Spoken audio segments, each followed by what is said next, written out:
अस्सलाम वालेकुम। वालेकुम सलाम। दाने पीने वादा केरा जवानी दा मैं तेरा यार काल हुआ भाई। तू ये क्या पई वदी भाई? अदा हुकूमत टैक्स लई पे हेलमेट दा। अच्छा मैं हित संगे पाती वदा भाई कुल्हा भाई ई को हाथ ना लावे तू हो रहा चलान लागने थे मेरे को।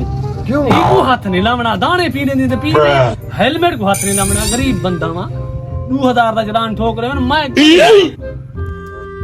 अच्छा 2 मिनट बह मैं जदी पीना तेरे दाने हाँ। कोई नहीं आंदा है कुर्सी ते बह हेलमेट अपना ला बैठ।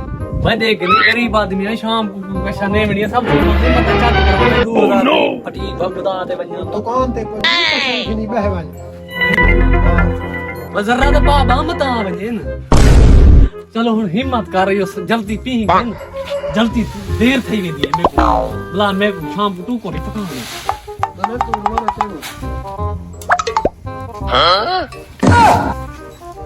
उम्र सारी